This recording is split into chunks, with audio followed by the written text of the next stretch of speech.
Move over this way or the way? Oh, that way? So it can be, so people can be inside. Okay. It's gorgeous. All right. So be seen, be seen, be seen, everybody. Hey, if you want to. I mean, we don't. It's too late. There you go. Sorry. One of y'all should be on this. Yes, ma'am. I'll go. Okay, there we I'm go. going to try to jump over this. Here we go. Here we go. All right. Good afternoon, everyone. I would like to start by thanking my colleagues, Congresswoman Ramirez and Congresswoman Summer Lee, and About Face, for joining us today and for joining the righteous anti-war push for peace and for a ceasefire now. Every Veterans Day, I think of the brave people in St. Louis who served. I think of my own family members, from my grandfather who served in World War II, to my aunts and uncles who served in Vietnam and Afghanistan, and my own husband who served and was deployed as well. And I think about all of the others I don't know who served. On the eve of the day that our country honors you, we're honoring also the pain and the trauma that you live with. Today we have the privilege of hearing the personal stories and perspectives of the veterans standing here today. As people who have been directly involved in wars, as people who have witnessed the horrors of conflict, as people who bear the physical and emotional scars that war leaves in its wake, their perspective on a ceasefire is incredibly valuable. Veterans know the true cost of war, the lives lost, the families shattered, and the communities scarred. They know the devastation and the pain that we are seeing now in Gaza and in Israel. They themselves can often relate to those around the world who are subjected to this violence, even here in America. Some may question our patriotism because we are questioning endless war, but there is nothing more patriotic than wanting our country to stand up for our professed values. In the words of Reverend Dr. Pauli Murray, I want to see America be what she says she is, and I consider it part of my responsibility to do that. We have all heard the phrase that history repeats itself, yet too often as a society we fail to recognize the repetition of war. The veterans that we will hear from today are here not only because they know the impacts of war, but they know that without action and without a true anti-war movement, war will continue generation after generation. It's time to change the pattern of history, to build a world where peace is valued over war, where we reconcile conflicts through peaceful negotiation, where we choose to take the path of love and humanity over death and destruction, regardless of how hard that choice may be. I thank the veterans here today for many things: standing up, speaking out, the risk that they're taking. But I specifically want to thank them for making that choice, for choosing peace, for choosing love, for choosing humanity, for choosing to demand a ceasefire now. Thank you all. And now I'm going to call up Lyle Jeremy Rubin, former Marine officer.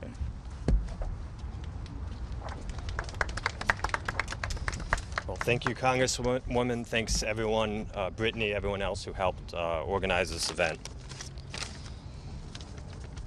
When Israel was in Egypt land, let my people go. Oppressed so hard they could not stand, let my people go. Go down, Moses, way down in Egypt land. Tell old Pharaoh to let my people go.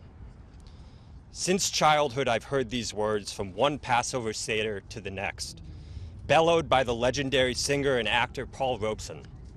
My great uncle and aunt have hosted the Seder for decades, and they have always gone out of their way to connect our people's story of oppression and liberation to that of others. When Robeson performed the famous slave song in 1965, he was drawing a line from the Jewish freedom struggle to the Black freedom struggle. But it wasn't until I joined the Marines not long after 9/11 and helped enforce the military occupation of Afghanistan in 2010 that I came to realize the wider importance of that spiritual and how much I had failed to learn its deepest lesson. When I developed lethal targeting packages for strangers on a safe intelligence watch floor, I knew I wasn't playing the part of Moses. When I accompanied my Marines on armed foot patrols where we menacingly paced through the fields of frightened farmers, I knew I wasn't on the side of liberation. And the more I participated in the violent policing of desert hamlets, the more I felt like another Pharaoh. Today I stand here with every fiber in my being to insist that the ongoing bloodshed in Gaza and the West Bank will not bring anyone emancipation. Certainly not the Palestinians, who have already endured more death and destruction in the past month than most war-torn people suffer after year-long operations. But not the Israelis either, who are only fueling the flames of resentment and rage that brought both Israel and Palestine to this awful crossroads in the first place. After 20 years of fighting our own war on terror, and after hundreds of thousands dead, have we still not learned it's impossible to kill one's way to safety, to freedom? Too many lives have already been lost, too many people subjugated and humiliated, not just the past month, but for years and decades, from Gaza City to Hebron to East Jerusalem. Ceasefire now.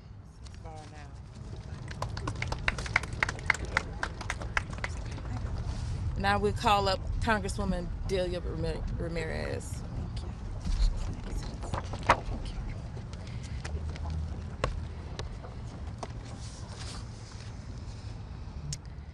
Good afternoon. Buenas tardes. I am Congresswoman Delia Catalina Ramirez, and I have the honor to represent Illinois' 3rd Congressional District. These have been hard days. The hostages held by Hamas are still not home with their families. Over 11,000 Gazans are dead, and even more are wounded or missing. And this week, my colleagues have chosen to censure those, or that one, Palestinian Congresswoman because she dares to dissent. Choosing hope right now is an act of resistance. I am hopeful because I am reminded we are not alone in calling for what is right. We are not alone in our fight. So I want to start by recognizing the courage of everyone here today, upholding our shared humanity and calling for a ceasefire. Thank you to my friends and colleagues, Congresswoman Cori Bush and Congresswoman Summer Lee. I especially want to thank the veterans, those who served our communities, those who risked their lives for a war that has left them asking themselves, why were we sent there? Those who are advocating for peace right now. I've had the honor and responsibility to serve in the Veteran Affairs Committee. And during my time in the committee, I've heard over and over and over again how crucial it is that we listen and we follow the lead of our veterans. And I agree. They are here to let us know loud and clear that we have to change the years of failed foreign policy. They are here to show us through their lived experiences that our current course will not lead us to long-lasting peace. We know that a true and lasting peace for both Israeli and Palestinians can only be achieved through the recognition of our interdependence and a commitment to diplomacy. We must reject a doctrine that only some lives are worth protecting, and recognizing that the lives, that the futures, and the collective safety of Israelis and Palestinians is intertwined. The solutions we put forward and support should affirm our shared humanity and reject all forms of dehumanization, scapegoating, and collective punishment. As a nation, we must use our influence and the power as world leaders to affirm our commitment to human rights, international law, and de-escalation. I serve in a committee who every single hearing says that they want to do everything they can to take a stand for their veterans. Well, here I am standing with veterans today. We are preparing ourselves to celebrate their contributions, their sacrifices, but we should also be listening to their pain, listening to their voices. And we like it or not, we must acknowledge that we have a choice in this moment. Do we listen to our veterans, or do we continue to bomb ourselves and then say that's what's going to bring us to peace? There's dissonance in that. And I am proud and honored to join my colleagues, human rights advocates, veterans, and the whole world who is calling in this precise moment for us to cease fire now. Let's hear our veterans. Let's do what our veterans are calling us to do. And with that, I'd like to call Brittany Ramos de Barros, Afro-Latina combat veteran and former Army captain.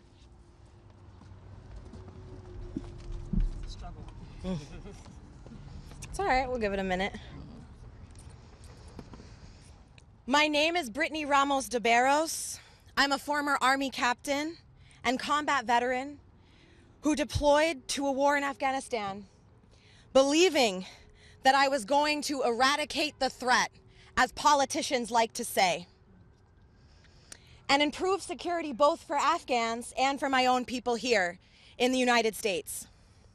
What I actually did was participate in a war that killed tens of thousands of people and further destabilize a country that continues to suffer today. 20 years of bombing and killing, and none of us is any safer. In fact, by our own government's measures, every single place that the United States and NATO carried out so-called global war on terror operations, we have made things worse instead of better. Today, it's so obvious to me that the politicians who resist ceasefire in the name of security know nothing about war. Because anyone who has any humanity left in them and has actually confronted the utter horror and absolute carnage of shockwaves rippling through their bodies as mothers scream, as dust settles around mangled bodies, knows how absurd it is to believe that security can be created through violence. The trauma and destruction and destabilization caused by war are antithetical to security. I won't speak to you about morality, because if you aren't already calling for a ceasefire, with more than 10,000 killed, mothers, fathers, children, then you either don't care about the sanctity of life, or you don't believe that Palestinians are human beings. So let pragmatism guide you. There is no military solution to this violence. We cannot bomb our way to peace. We cannot kill our way to safety. Neither can Israel.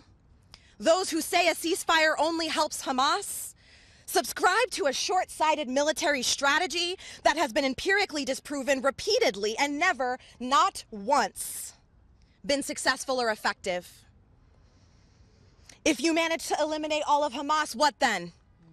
The root cause of this violence is an illegal occupation and routine human rights abuses that have gone on for decades. If those root causes are not addressed, another group more determined, more motivated to do what Hamas did will emerge, and the violence will continue. This weekend, politicians will be shaking our hands and thanking us for our service, all while continuing to fail us. They continue to ignore the will of the American people who want a ceasefire.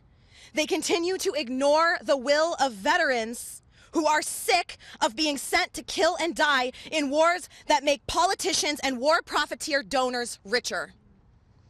If you actually respect us, if you actually want peace and safety, if you actually believe in the values of human rights and justice that this country professes to uphold, and the values that I was told I was signing up to fight for when I joined the military, you will join us in calling for a ceasefire now. Ceasefire now. Next, we have Congresswoman Summerlee.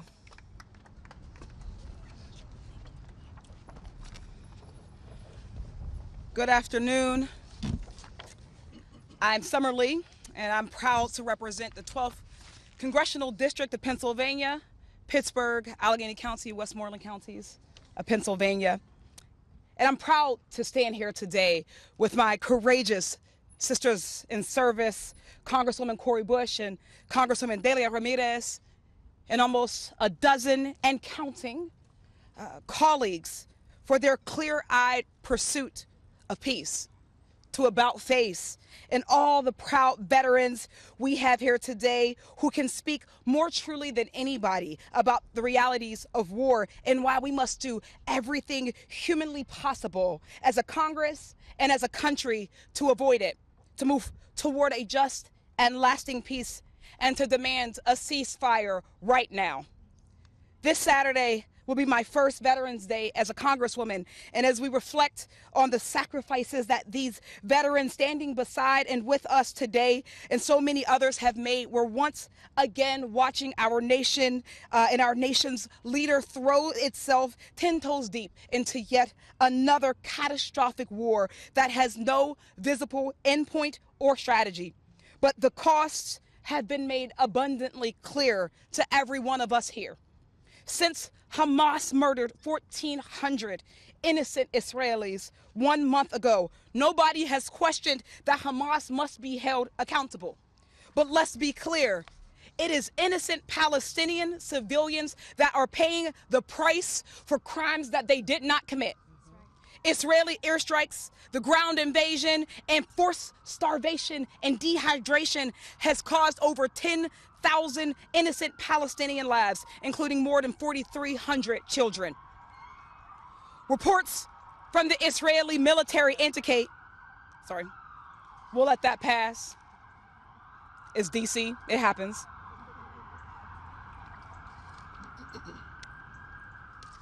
Reports from the Israeli military indicate that they have successfully targeted just 60 plus Hamas operatives. That means that the Israeli military has had a civilian casualty rate of 99%. 99% of the people who have been killed were civilians.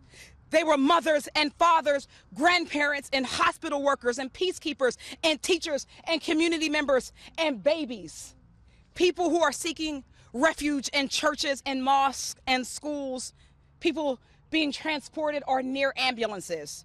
We can't afford to make the same mistakes that we made after 9/11, entering two endless wars for decades with no success. And all we have to show for it was an even more unstable Middle East and a loss of 4.5 million lives, including 7,000 service members. There will always be people who find who find warmongering profitable, whether it be politically or financially. But that's not what the majority of people in this country and our world want. They want a just and lasting peace in Palestine and Israel. They are demanding that our country change its course in unconditionally supporting a war that has largely been on Palestinian children. We, the people, are not the fringe. We, the people, are the majority. We are the UN, the Amnesty International, Doctors Without Borders, veterans, and the Pope, clergy, and rabbis, and imams, and government leaders around the world, and millions of everyday people who have called for a ceasefire to end this humanitarian catastrophe and work towards a just and lasting peace. Now, more than ever, we need to listen to the people who are closest to the pain. That means listening to the Palestinians on the ground who cry for us to protect their innocent lives, to the Israelis protesting the Netanyahu government for its warmongering, to the only Palestinian woman in Congress instead of silencing her and burying her perspective, and to these veterans who know better than anybody what war entails and who are telling us that we must demand a ceasefire. We have to listen to them when they recount the atrocities of war, atrocities that they don't want anybody else to live through. We are the nation's pro-peace movement. All of us who seek to build the future where defense means investing in our community's healthcare, in housing, in education, and jobs, not lining the pockets of defense contractors who seek to profit off of our veterans' suffering. And we are the majority. Building that future starts right now. It's by demanding a ceasefire to end this cycle of endless violence that has no military solution.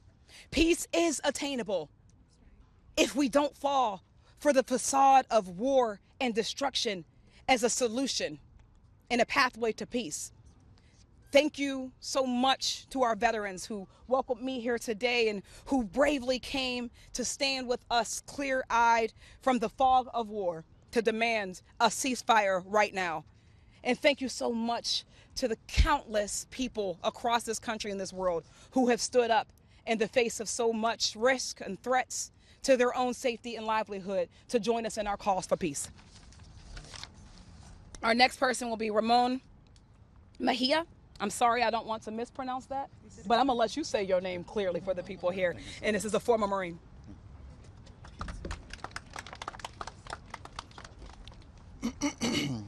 My name is Ramon Mejia. In 2003, I participated in the U.S. invasion of Iraq. I witnessed the havoc U.S. bullets and bombs waged on people and the land, effects felt to this day.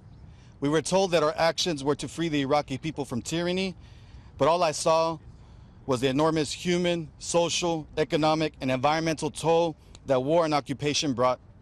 Hundreds of thousands of Iraqis were killed in an illegal war begun with lies, while millions more were maimed and injured. The reverberating effects of war continue to kill and sicken countless people to this day. I live with the knowledge that my actions contributed to the destruction of life, a result of which has led to the people of Iraq having the highest, quote, the highest rate of genetic damage of any population ever studied.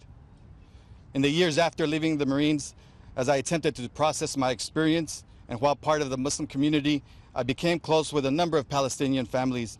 They accepted me into their homes, into their community. Palestinians have experienced relentless attacks by one of the world's most advanced military systems, reliant on U.S. arms and protected by U.S. diplomacy. According to UN report, quote, waging disproportionate destruction and violence against civilians is part of a deliberate policy by the Israeli military, end quote. These are the actions being perpetrated now against the people of Gaza, against innocent civilians and children as they are pulled from the rubble of US-funded, US-built Israeli-dropped bombs. In 2018, I had the opportunity to travel to Palestine as part of a delegation to hold conversations with, learn from, and build with Palestinian grassroots groups from various sectors of society, beautiful people who are steadfast in their commitment to resist against all odds the face of oppression. The daily struggles and dehumanizing treatment of Palestinians endured the hands of Israeli soldiers is unfathomable. The situation unfolding and and around Gaza is part of a long and uninterrupted history of violence, the root of which is Israelis' brutal occupation and military siege. We implore conscious forces everywhere to apply pressure on all fronts to remind U.S. elected leaders of their responsibility to act and to loudly and unrelentingly echo the international call for a ceasefire now. Long live a free Palestine. I would like to introduce my friend, Crystal Tubals, Army combat veteran.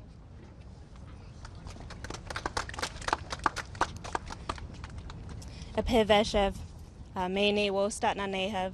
My name's Crystal Tubals. I'm Oglala Lakota, Northern Cheyenne, from Northern Cheyenne Territory in southeastern Montana, Pine Ridge Indian Reservation in South Dakota. I'm a veteran and former sergeant in the U.S. Army. But as a Native American, as an Oglala woman, as a Cheyenne woman, I know exactly what is happening in Palestine. It is the exact same thing that happened to my people here on these lands, happening in real time. The dehumanization, the land theft, the massacres, and then the invisibilization of an entire people. At least 11,000 human lives are gone. 4,300 of those children gone. The images, the stories that I see every day are all too familiar to me. They resemble the stories I heard from my grandparents while growing up. As an anti-war veteran, I know that the U.S. is complicit in this. We've experienced that. Our taxpayer dollars pay for death, pay for destruction, pay for violence.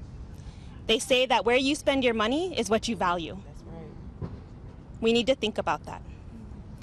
In moments like this, though, we have to remember that the decisions that we make define us as human beings. This is the moment that needs to bring out the best in us. So as a veteran and as an original steward of these lands that we are all standing on, I implore the people who are put here to actually represent us to make the right decision and to demand a ceasefire now. Miach. Oh, and I'd like to bring up my sister, Arti Walker. She can introduce herself. Thank you, everyone. My name is Arti Walker Padakotla. I am an Indian American daughter of immigrants, a U.S. Army veteran who served from 2000 to 2006. I first want to say, as I'm standing here, and Representative Rashida Tlaib is not here with us, but I want to say that veterans stand with you. So, yes. To the 22 cowardly Democrats who voted on the censure, veterans stand with Rashida, and we stand with Palestinians, and we stand with Cori Bush and Summer Lee and Delia Ramirez. Thank you. During my military service, I was deployed to Dover Air Force Base, which is the largest mortuary in the Department of Defense. When I was deployed there, I assisted in the autopsies of soldiers killed in action in the Afghanistan and Iraq wars. The horrors of the war that I witnessed there changed me forever. And joining the military wasn't a choice, because the only option available to me as the daughter of somebody who was child abused and sexually abused was the school to military pipeline, just like the school to prison pipeline or the school to prison nexus is the only option available to others. People that die in war do not die natural deaths. During my deployment at Dover, I saw bodies with heads blown off, skins completely burnt, intestines coming out of heads, rotting flesh turned green and blue, and bullets in every imaginable place, and bodies so badly traumatized that there was nothing remaining to identify them. As a result of what I bore witness to at Dover, Delaware, I receive a disability from the VA for anxiety and depression. And what that tells me is that our government does and can recognize the horrors of war. Our government does recognize and does understand how war destroys not just the people directly experiencing it, but also destroys the souls of those who commit those atrocities. So the question I have for the Congress people is, if you care about the trauma that veterans face, as you should, why do you not care about the trauma that Palestinians are facing too? I have seen videos of a child in Palestine screaming that they had to carry a headless body. Of another child screaming because they realized their mother was under the rubble because of her hair, and they said, "I know her hair." And that's the only thing they could see of her. That is trauma that they will never recover from. Over 11,000 civilians have been killed. 70% of those that are killed are women and children. People are now dying out of starvation, the lack of life-saving medical equipment or medicine, and the United States is directly funding and enabling these horrors. To any representatives who have yet to sign on to the ceasefire resolution, including my own cowardly representative, Danny Davis from Illinois, you are being put on notice. Do not show up to Veterans Day marches. Do not shake hands with veterans and say that you support veterans if you do not support a ceasefire. That's right. What do veterans want? Ceasefire now. When do veterans want it? Now. What do veterans want? Ceasefire now. When do we want it? Now. What do veterans want? Ceasefire. When do we want it? Now. Thank you.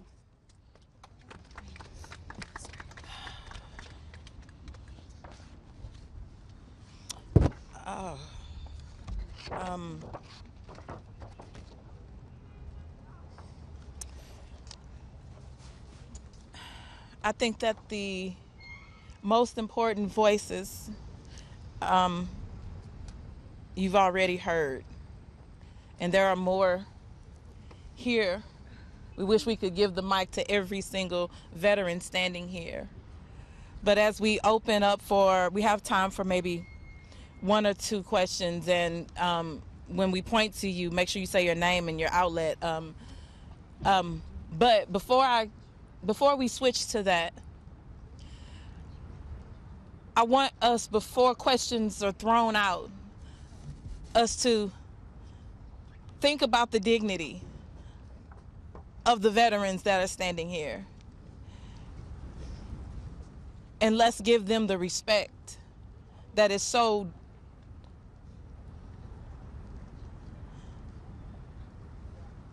deserved before we start with questions. Because this is a moment that we want to highlight. As members of Congress, we want to highlight them. We want their voices to be known and told. They're standing up saying ceasefire now. They're standing up saying, I'm putting myself on the line and at risk because this country should listen. And so, as we open up for questions, I'm asking for the respect for our veterans, because the pancake meal tomorrow or Saturday is not, that's not, that. I mean, it's great. I hope y'all get y'all pancake meal.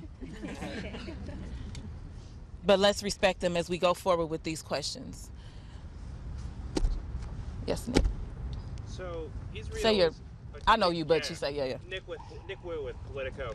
Israel is saying that they will do 4-hour humanitarian pauses each day. Is that enough, or do you want more? So I will give my answer, and if any of you would like to chime in, please, I would like for somebody to come forward. No. 4 hours, we get a break. The idea that we get a break for 4 hours, a break so that we can have food, I saw someone spoke about it and they said, thank you for giving us raisins for a few hours. And then do we go back to bombing?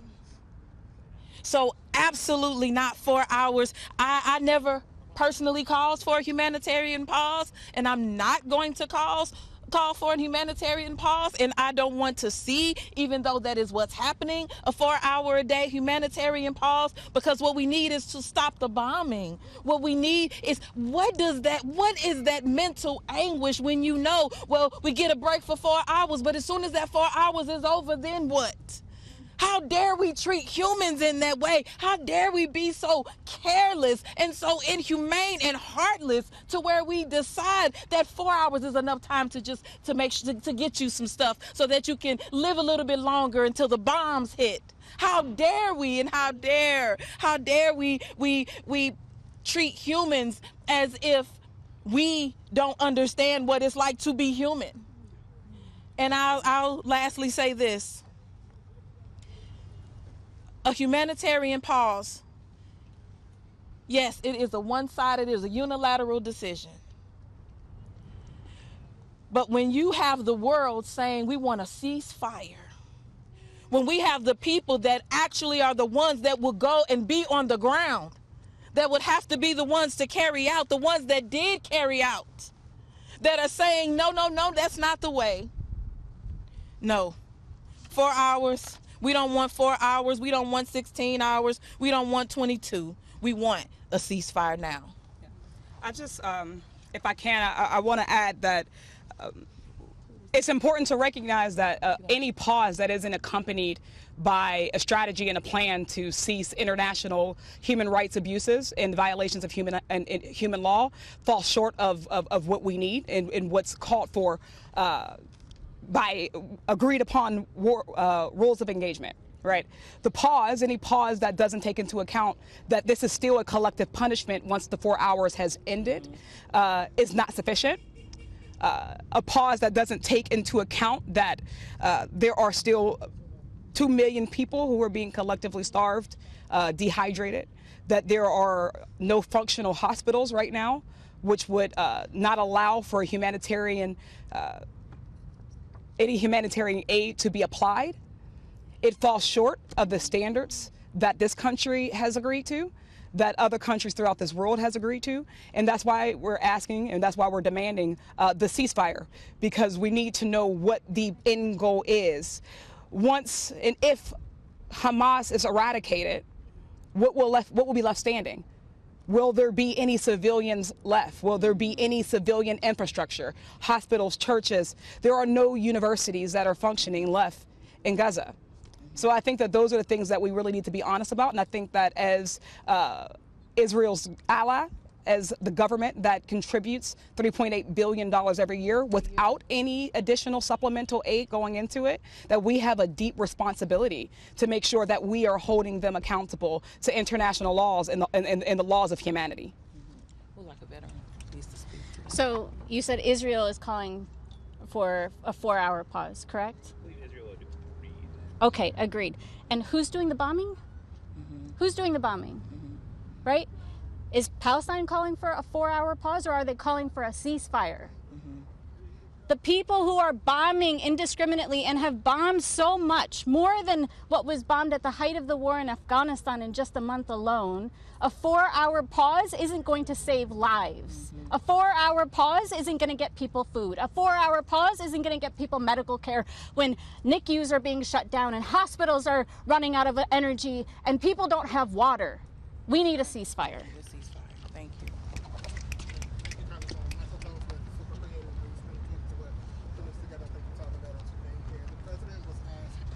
Leaving the White House on his way to Illinois, he was asked what are the chances of a Gaza ceasefire, and he said none, no possibility. I want to get your response to the president, the leader of the Democratic Party, to the question of a ceasefire as most recently as this morning, when he said none, no possibility.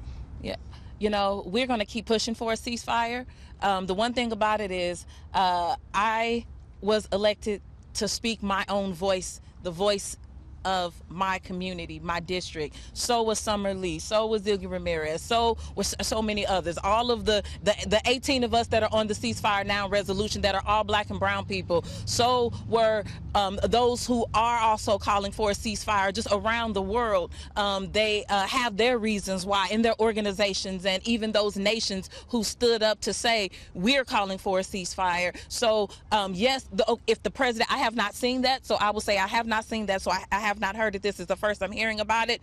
But I will say we will keep pushing and we will keep fighting. It takes me back to the days in Ferguson when we were pushing and fighting, and we were saying that you can't keep killing us. You know, you can't keep killing black folks, you know, disproportionately in this country, and we not say anything. And you're doing it with impunity. So you know what, we're going to be in these streets. Black Lives Matter. And they were saying, no, you can't say that. It's all lives matter. And we said, no, we're going to keep on fighting. And we fought and we fought and we marched and we organized and we continued. And then a few years later, all of a sudden, oh, you know what? You all were right. You know what? And so I have hope that it won't take, number one, that long. I'm seeing this change. You know, we're going to keep fighting. We're going to keep pushing. We're going to stay in the streets. You know, people are going to keep organizing. Folks that have voices and experiences that we don't. That's who are the ones also leading this. And so we need people to understand that veterans, they have been there and they are saying. And so for our commander-in-chief, that is his, if that is his position today, there is also this afternoon and a tonight. There is a tomorrow, there is a Saturday and a Sunday. And so I expect that there will be change, and there will be change because we won't stop. The people won't stop. The people that elected this president are screaming out saying we want a ceasefire now. And so we believe that our president will hear us. I would like to speak directly to the president, and I speak for myself only. I was a commissioned captain in the Army. If I had been handed a mission and my response was that it was not a possibility, I cannot imagine that that would have been accepted. Mr. President, you are the commander-in-chief of one of the most powerful militaries on the face of this planet, in the history of the world.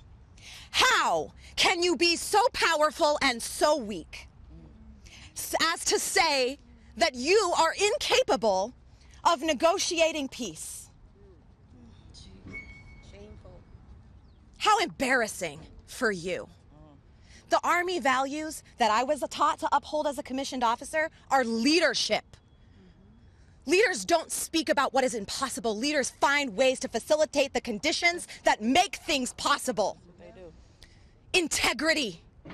How can you stand before us as a commander-in-chief with any integrity and claim that you are powerless in this situation when our country, our tax dollars, give Israel $18 billion a year, if not more? If you believe that the president is incapable of negotiating peace, I have an $18 billion bridge to sell you. Goodness. Okay, and we are going to take one last and final. Right, isn't great TV. So critics say that you're, wrongly calling for a ceasefire because you're dealing with an enemy who says they're not going to stop until all Israelis are dead. You still have scores of hostages still out there, some of which Americans. What would your response be to the critics? How would you bring the folks home, given your response? There's no military solution to this. You can't bomb, and we've heard it over. I'm not sure who spoke to it already. One of our veterans spoke to that. We can't bomb our way to peace. We can't think that without a ceasefire that we will get to a place where we can save civilian lives and end this. We're already at 11,000 humans that did not have to die. This was a decision. And let's be clear, this was a choice. This did not have to be. It did not have to be yesterday or the day before or a week ago. It did not. This could have changed. And so, a ceasefire lays the foundation for the diplomatic negotiations that we need to see. And this is how the door opens for that broader peace agreement. And so as the critics say, no, this won't work, because let us also remember, did bombing get rid of the Taliban? How also do you think that you can bomb a whole people, kill a whole people? And I will say what I've said before, and what the UN, based upon their definition of ethnic cleansing, and ethnic cleansing happened right now before our eyes.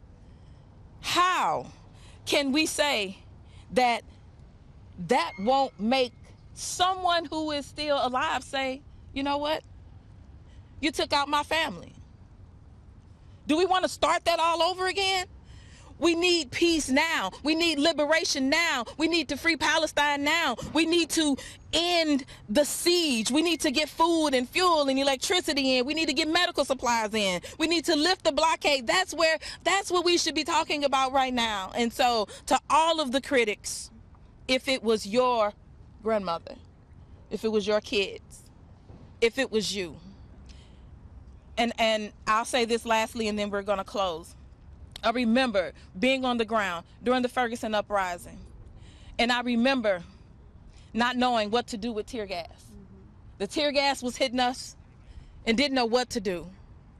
And I remember one day a delegation of folks from Palestine showed up and taught us what to do. And then from there, I knew how to survive the next day with all of the tear gas. But one thing that I saw, rubber bullets flying, there were dogs and all of the things that were happening. But if I just traveled a mile away, there was no tear gas. There was none of this happening. And it was just like people going on with their day. Well, that's what's happening right now for people who are not directly impacted, so we can remove ourselves and say, oh, well, we'll be, we just don't believe that that's the thing.